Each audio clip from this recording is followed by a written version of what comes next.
welcome to the latest podcast. Today I'm going to look at repeating themes in your novel. That may not be immediately obvious what that is, but that'll come to light as we start to look through.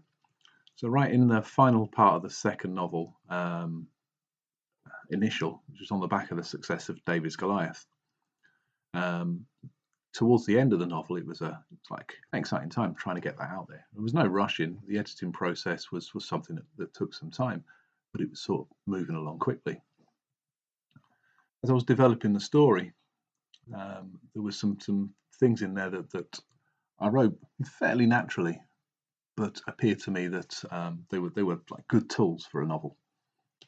The novel itself is a detective story following two men, the killer and the main detective on the killer's trail.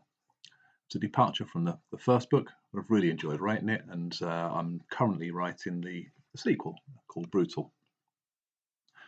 One of the parts of the book that struck me as I went through the editing process was the continuity I've needed to keep. The second book, Initial, was a much longer book than the first one, David's Goliath, and it brought about quite a few challenges for that. The themes that are in the book actually help to bring that story together and make those challenges a little bit less. You can make sure that themes are in your writing and keeping the reader interested. It isn't necessarily the overall theme of the book that I mean here, but common threads that might join characters or scenes. I'll give you a little example from Initial. He then played his ace card. He knew that this was the one that would get their attention. All his life he'd been told to keep an ace card and play it as late as possible. His grandfather told him to keep the ace card, or the best domino in your hand, and only use it at the killer point in the proceedings. But Augustine always wanted to play it as soon as possible.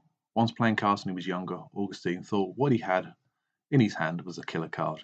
He kept hold of it to use at the most pertinent part of the game, the part where it would turn everything in his favour. That point never came, and he lost the game of cards with his best card still in his hand.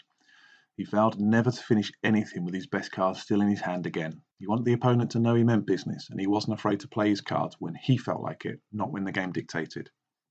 In this instance, the ace card would grab the attention of the team and hopefully transform this case into one that they all believed in. Now, I keep coming back to this reference throughout the book. The main character, Augustine Boyle, has a dilemma in different situations in the book, whether to play his cards close to his chest or play his ace card as soon as he can. This theme is a hook for the reader to work with. They may think about their own situations, or it may strike a chord with their own experience in life. Although as a writer you're sharing your imagination with someone else for a while, if they don't have any connection to the story or the characters, then you're very unlikely to keep them reading. The way that you must take into account the audience is vital. Don't write something derivative that they can't get anywhere else. That they can get anywhere else, but don't write something so alien that your readers don't engage with it. Three main places you can set your writing: the real world, a totally imaginary world, or an amalgam of the two. I prefer to write in the last of these three because there are elements of my imagination along with real world elements that people will engage with. They will see a totally made up city, but the descriptions will include elements of a city they live in or they've visited. I like to mix a few different locations together, quite the same way I do with characters, so people always feel a connection. So it is with themes. A theme needs to be mundane and everyday enough that the vast majority of people out there, which are your potential readers, have experienced that theme before.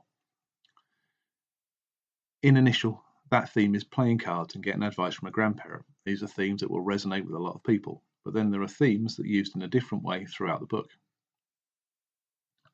These themes in Initial are used in a conversation with a murder suspect, face-to-face with a murderer, and in conversation with a disruptive colleague.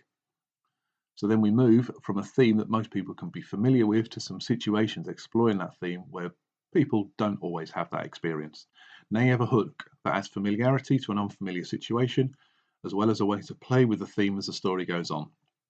Each situation will twist it one way or another. The central question is, should you play your cards close to your chest and hold on to the winning card as long as possible, or should you play that as soon as you can to weaken your opponent? Take a look at the book, take a look at Initial, and see where Augustine Boyle, the main character, falls with all of this. Thanks again for listening, and hope to speak to you soon. Bye now.